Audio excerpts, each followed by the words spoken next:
My name is Ed Accura, and I'm the producer of the short film documentary, a film called Blacks Can't Swim. The aim of the film is to understand why a disproportionate amount of black people and ethnic minorities can't and don't swim. On my journey to find the truth, I have the pleasure of speaking with a musician and artist, someone who is no stranger to campaigning, a man who campaigned to raise the profile of the world's first black professional footballer, Arthur Wharton. He set up the Arthur Wharton Foundation and has linked history with an invitation from Usain Bolt. He unveiled the very first statue with Stevie Wonder in 2008. Mr. Shaun Campbell, welcome to In the Deep End with Ed Accura. Hi Ed, thank you so much for having me. It's a pleasure to be speaking with you. It's a pleasure to have you on board. So, swimming. Can you swim? Yes, I can swim. Well, I was born 1961, so in the 60s and the 70s, there's a very strong emphasis on, and there should be today as well, on the need to be able to swim. You know, because it's one of those life lessons that everybody really needs. You never know when you're going to need that capacity to save your own life or someone else's. And so swimming was very much part of the school curriculum at the time. But I'm mixed race. My father's black, he's from Barbados. My mother's white. But I still can't float. You know, like my wife, who's white, it just floats away. And it seems to be that there's something in the bone density of black people that is kind of against them when it comes to swimming. The idea there's a lack of buoyancy or the lack of the ability to be able to float. I mean, at least that's what I understand. But I know it's true today in the sense that my children, my grandchildren, and my wife, they can all float quite happily, but I can't. Because I asked the question, is it a cultural or physical thing? And most people say it's definitely a cultural thing. Physically, there isn't a difference. But the more and more I delve into this project, the more I hear about black people or people who have black in them saying that they can't float, including myself. Well, I mean, my understanding is that the bone density is different. It's a heavier bone density, and that's what I understand the case to be, and that's what I've always believed. But, I mean, clearly there needs to be some research done on that. But it's also my experience that many of my black family and friends don't or can't swim. And it's always been a mystery to me, and it's something I've always been aware of. You know, when we see the Olympic Games or any kind of swimming contest, it's very, very rare you see black swimmers. Yep. You know, anything to do with the water. So, and culturally, of course, I'm guessing that this goes all the way back to the days of slavery, the idea that there's an innate fear of water because of the journeys that were taken by our ancestors and things like that. I mean, I'm sure there's an element of truth in that, but quite scientifically how that's shown, I really don't know.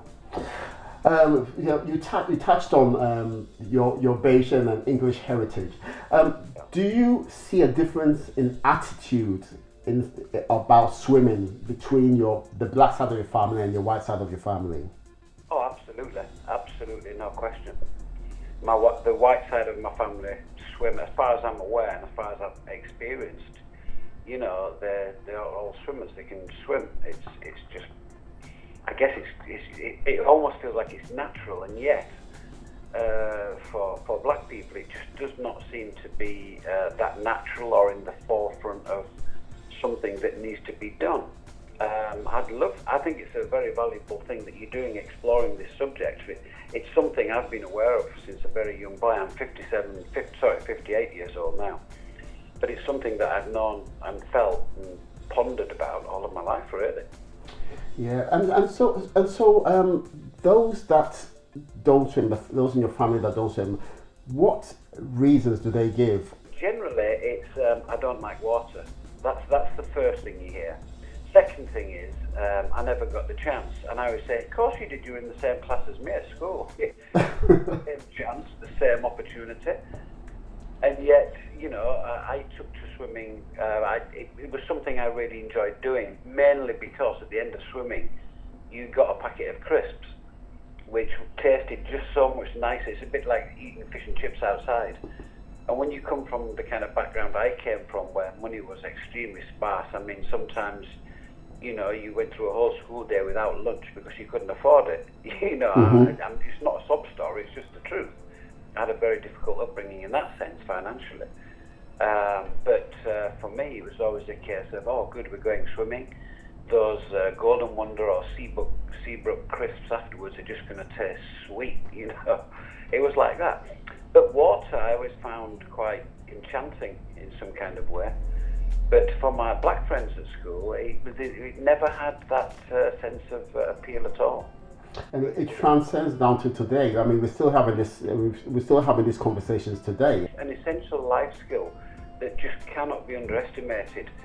I mean, I think I saw in some of your research somewhere that there's quite a disproportionate number of black people die through drowning. Would I be right in thinking? That's very, very true. And since I started doing this project, a lot of people have come up to me and said, thank you very much for opening up a conversation that we've been dying to speak about. Very important. Very stark image, isn't it? Yeah, I know. But yes, we will change the perception, and I will keep on talking. If people want to stop hearing my voice, then they're going to have to start learning how to swim, because I'm not I'm not going to stop anytime soon. Another reason a lot of people have mentioned to not learning how to swim is costs. What's your take on that? I'm not so sure I agree with that, in the sense that it's such an important life skill. It shouldn't really be about cost. If there is a cost implication, I wouldn't know exactly where that comes from, because a lot of schools, take their children swimming or have pools in their schools now and things like that. I think it is really about encouraging people to want to swim. I think cost is probably negligible in this equation. I think it's a very, it could sound controversial, this, but I don't want it to be. But perhaps that's a very convenient excuse. Yeah. And for a parent, if a parent is already beyond the point, of swimming, and feels that there's cost implications, they have in my view, and I'm sure in your view, there is a duty and a responsibility on behalf of parents to ensure that they are not negligent in exposing their children to danger through not being able to swim. Well said. I mean, if we look at these floods and things that have been going on globally at the moment, we can only, look at that in wonder as to why this is happening. But if that happens in a largely predominantly black community where swimming is just not the thing, well, then there is going to be massive loss of life, isn't there? Oh yeah, definitely. But also over here, the idea that one of our young black children could fall into, I don't know, a river or go for a paddle in the swim and be carried too far out, and they're unable to make themselves back to shore. I mean, that is not a price worth not paying for the sake of £3 swimming lessons. If your parents are smoker, give up the packet of fags for a day, and that'll get you 3 swimming lessons. Do you know what I mean? Yeah. In other words, it is so important to have that essential skill of being able to swim in order to preserve your own life or to protect. What does it say about the parents if they can't jump in and protect their own children if they're drowning? Very How true. would they feel in that situation? There are very emotive ways in order to persuade people that they do have a duty and responsibility. I mean, wouldn't it be wonderful if the government or some other powerful organisation could fund the idea that all children will learn to swim? I was speaking with a gentleman by the name of Craig Lord, who is he writes for the Times. He's the sport editor for the Times, and covers swimming. And he said he is trying to get the government to look at it as something that every school has a duty to make sure that the child can swim before they leave school. Right now, it's part of the curriculum. It's part of the curriculum, and they said that there's 3 things that have to happen. One, before a child leaves school at year 6, they have to be able to swim 25 meters. They have to be able to perform a number of strokes, and they have to be able to perform a safety test and get themselves out of a sticky situation whilst in the water. And right now, the statistic says that 75% of children are able to do this before leaving school. So 25% counts. But when it goes down to the deprived area, it goes from 75% to 42% that can do this. Wow. So yeah, so there is something that needs to be done. There definitely has to be something has to be done. That's a high number. And is there evidence that shows that a large proportion of those numbers are people from black and ethnic Yes, they are. minorities? Yes, it is. Yes, it is. And I've been speaking to a number of teachers on the subject, and basically what they're saying is that before the child gets to school, starts school at the age of 5, 6, they should have learned how to swim. Because a lot of parents, what they do is that they say, oh, the school gives swimming lessons, so we won't do anything, and then in the hope that the school teaches them. Children need to start learning to swim from the moment they're born, really. Yeah. Certainly from the age of 2 and 3, there are lots of swimming lessons out there where they get children confident with water. I mean, you know, I have 5 grandchildren, 6th one on the way, and all of them, you know, regardless of cost or time, all of them went to early years swimming lessons, simply because the fear of them drowning and not being able to swim just fills me with dread. Yeah. So they've all been through, you know, at the age of 3, or thereabouts, started 2 and 3 years old, learning to swim. Yeah, I think every parent should have a responsibility to make sure that's the case. So, the media, the government, from a cultural diversity point of view, and it's very clear that black people and ethnic minorities are less likely to swim, and as a result more likely to drown. Do you think the media, the government have any responsibility towards this? Yeah, I do. Yes, I do. I'm not quite sure how you implement it, but I think the government, you know, really has a duty to make sure that all children who fall under the education system have an opportunity to learn to swim. I'm not quite sure how all of this would be implemented or anything like that. I haven't got any magic answers.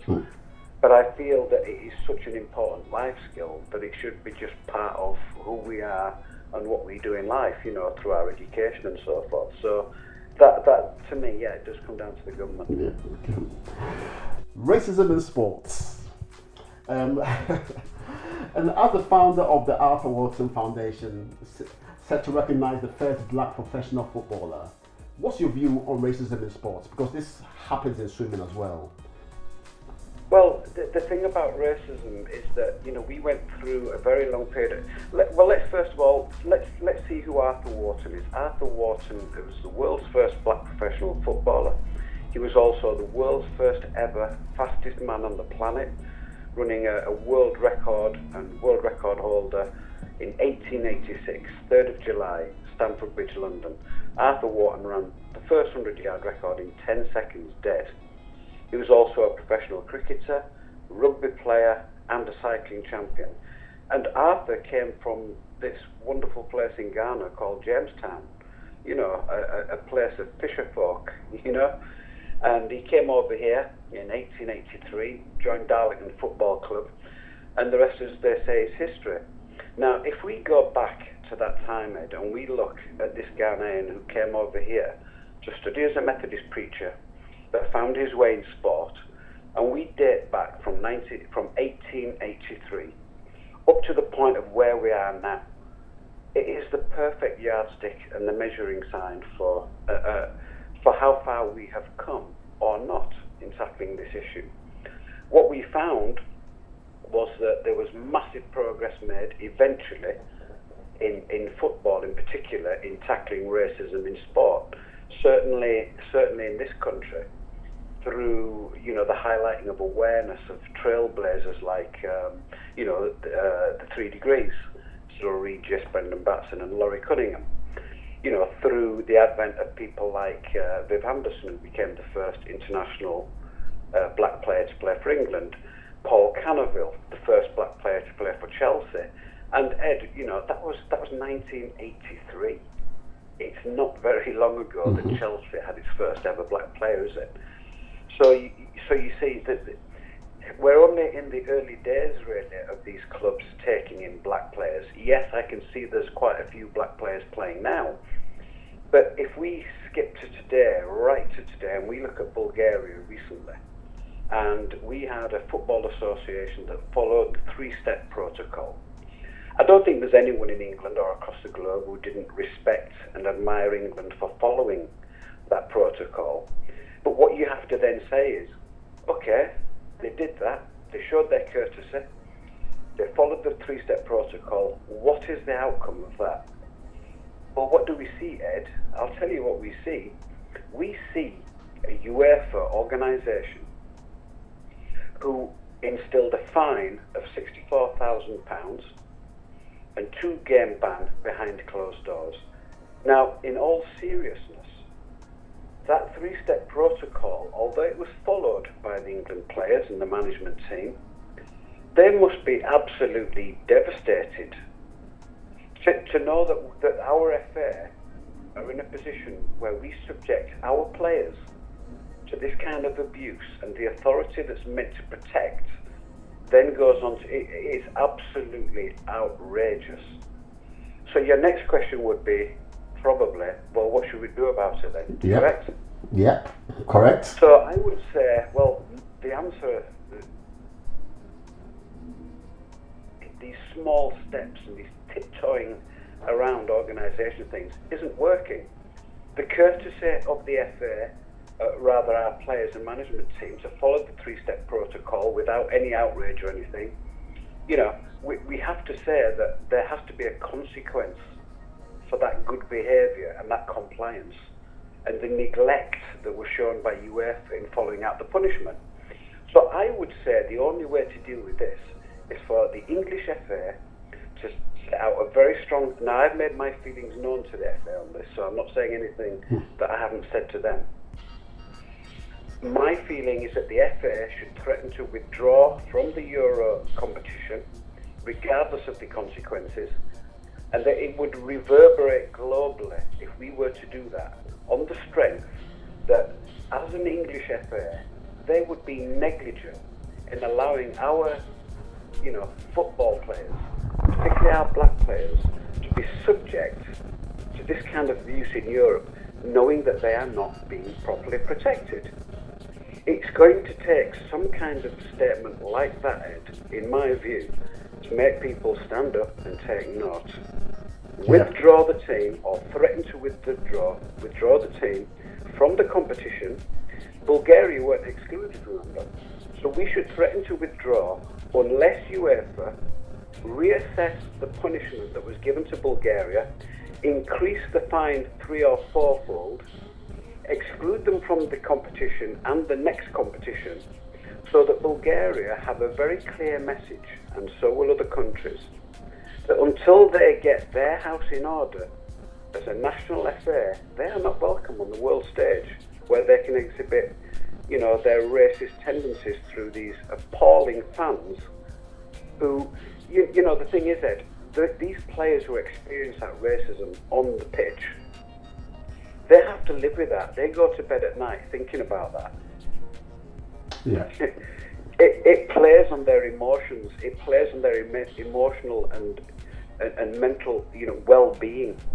Now, if we accept that that's the case, then the FA in England has to accept that unless we deal with that properly and protect them properly, then we are negligent. And I'm a fan of our FA in the sense that what we've done as an FA is to set the benchmark. We are the most progressive FA in the world, and we've done more than any other FA or any governing body to tackle racism in football. We are still not there, Ed. We still make mistakes. We still have shortcomings, and I'm not saying everything's great with the FA. It certainly is not. But I'm saying, if they want to maintain that reputation and they want to continue to be the flag bearer of tackling racism, they need to make sure that they are the ones who lead through a demonstration of the kind that I've suggested, which is to threaten to withdraw the team from the competition unless UEFA deal with these matters appropriately. That would make the world stand up, it would make UEFA stand up, it would make FIFA stand up, and it would make all the other countries understand that what the FA is doing today, in a sense, as it's always done, is to take the lead role in tackling these issues. That's my thoughts on it.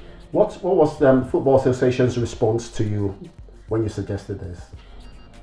Well, this was done in phone conversations. I mean, I have penned a letter which I intend to send to the FA. I wanted to make sure that we got these two recent games out of the way, because now there's a time to reflect on this, and there's an opportunity for the FA, if they wish, to pursue what I'm suggesting and to take that on board. I think it would be for the good of football, but that needs real commitment on the behalf of our FA. You see, the thing is, Ed, by doing that, the FA are then bound by that to look at their own house here in England. You with me? Yep. So Definitely. it's stepping up, a global campaign by such a threat. It automatically creates a kind of a refocus with the Football Association. I mean, lest we forget, every single England player, from the junior teams right through to the first teams, men and women's, they all have to go past this statue of this great Ghanaian, Arthur Wharton, at St George's Park. He's not there. This statue that stands 16 foot tall is not a gimmick. It is a reminder, a physical testament of the need to embrace culture and diversity towards equality for all. It's the perfect symbol. When I met with President Mahama, the president of Ghana, and I gave a talk, on his behalf to a delegate down at the High Commission in London, it was no coincidence that when I looked around that room, there were some very surprised responses to hearing the story of Arthur. They had no idea, these great Ghanaians, that perhaps the greatest sporting icon of all time was of Ghanaian origin. And you think, wow, you should know that, because he's the perfect symbol and icon to raise the aspirations of not just, of people in Ghana who wish to pursue sports, but not just in Ghana. When you actually look at Arthur Wharton's life story, it is extremely compelling. It's very telling. It's a very deep story, and it can reach out to all people, regardless of colour. That is the legacy of Arthur Wharton, and for my money, Ghana really needs to pick up on that, and it needs to understand that they have just this wonderful, I think one of your questions is going to be about role models. Yep. And he is the ideal role model. So what I would say is, if you can't see it, you can't believe you can be it, right? That's right. So you need to see black people in places of power and authority and achieving things in order to say, oh, they look like me. If he can do it, I can do it. Well, in swimming, you don't have those role models because we don't see black people swimming. So black people have got nothing to look up to. Yep. Very true. Very true. If we can find a world champion swimmer, then wow, fantastic, because people will start to swim and think, oh, if they can do it, I can do it. I mean, you look at the empowerment of some people in America, particularly in the black community, who have aspired and been motivated to go into politics because of Barack Obama. I mean, that's fantastic. And in years to come, that will shine through, I'm sure. Yeah, definitely. It'll touch the hearts and minds of an entire generation. And it's what we're saying here today, isn't it? That in order to overcome these barriers and stereotypes of black people can't swim, we need to find role models who can. And highlight them. If they want to aspire to achieve things in swimming. But the primary thing isn't achieving medals and Olympics, it's being able to save your life. Very important. And well said, you hit the nail on the head. So tell us about what's the future of the campaign, the Arthur Wharton Foundation, and where are you taking it next? And because I only just heard about it recently, right. And then when I started talking to you, and I'll kick myself, I'm Ghanaian. I should have known about this. Yes, right. But it's not your fault. It's the fault of. It's my fault. It's the fault of society where it hasn't permeated enough. I mean, yes, we've got some global reach now, and yes, there's been lots of coverage about it. A lot more people know. But you're the perfect example, Ed, of showing us just how far we have to go, because the beginning of this campaign was always, and this answers in a sense the question that you're asking me now. The objective of the campaign was always to see how many people globally we could reach that could learn the name Arthur Wharton and understood what he represents, particularly within the black community, because it is the beginning of all sport, and it's one guy. If you think of rugby, we've just watched the World Cup, and we've just seen the first black captain winning a World Cup. The original pioneer in rugby is Arthur Wharton from Ghana. You look at this new sports cycling team that now challenges in the Tour de France and things like this. It's an all-black team, yeah? It all began with Arthur Wharton. We look at these great black professional cricket players today, and you look back, you have to go back to Arthur Wharton. And then when we look at Usain Bolt today, and the reason we reached out to Usain Bolt, there's a very good link there, which I'll come to in a second. But every black athlete, certainly in sprinting, it goes back to Arthur Wharton, the world's first. Without Arthur Wharton, there is no Usain Bolt. And then, of course, we look at football, and we look at the advent of all the players coming in, and it all goes back to Arthur Wharton as a black, professional footballer. Before Arthur Wharton, you had a black captain of Scotland 11 years before Arthur, but it wasn't a professional game then. But Scotland had a black captain. Their first ever captain was black, Andrew Watson.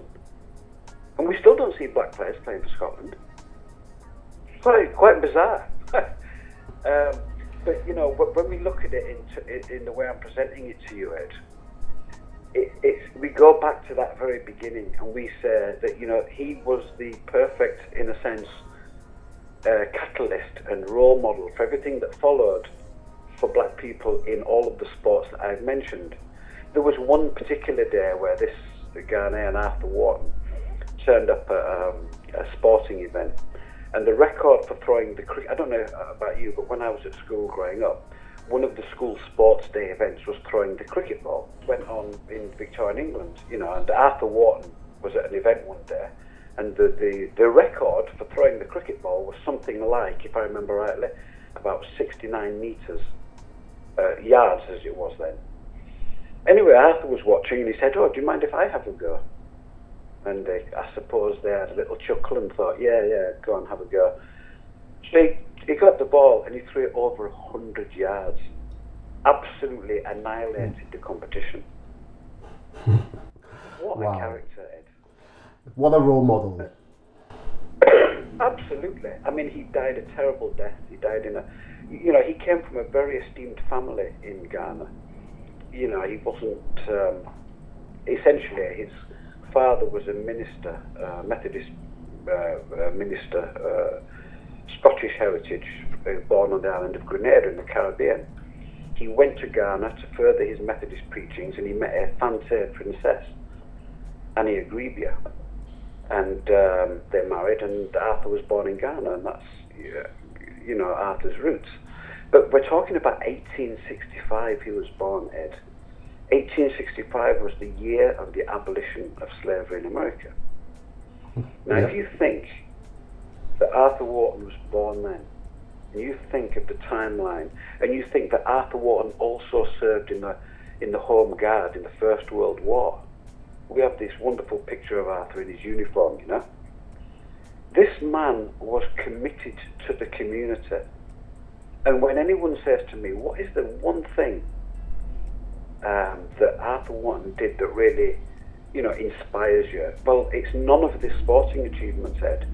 It's the fact that in Victorian England, in a very bleak existence, when it was the Industrial Revolution, when it was very cold, bleak, dark place to live, this young man, Arthur Wharton, played 7 games of football in 10 days for charity, to feed the poor, in the face of his own adversity. Now, that's the kind of humanitarian spirit that we all need today, and he set that example. He used his status as an athlete to do that. But that wasn't with the light little footballs that you play today. This was with the cannonball. It was like a rock-hard leather football that when it got wet, was like a cannonball. And he played 7 games in 10 days. And not only that, but he played those 7 games predominantly in goal, as a goalkeeper, which is how he made his name. But you see, putting the fastest man in the world in goal is a bit of a mistake for any team, I'm sure you'd agree. Yeah. But Arthur used to run out and score 2 or 3 goals at a time because nobody could catch him. Going back to the Usain Bolt, Arthur Wharton link, what you have to remember is there's only 2 people in history who's ever been a black professional footballer and the fastest man on the planet. And that is Usain Bolt when he turned professional last year, remember? Mm-hmm. Played a few games for a few teams. And he's the current world record holder. So now Usain Bolt has paid tribute and continues to pay tribute to this great guy named Arthur Wharton, whom without Usain Bolt wouldn't exist because history would have taken a different course, Mm-hmm. And they're the only 2 people in history who have that synergy. It's just Usain Bolt and Arthur Wharton. Isn't that great? Thank you very, very much. It's been amazing and it's been educational. Like I say, thank you very, very much for talking so passionately about this. It's been a pleasure. Thank you so much for having me. It really has been a pleasure. You're a star. Thank you very much, sir.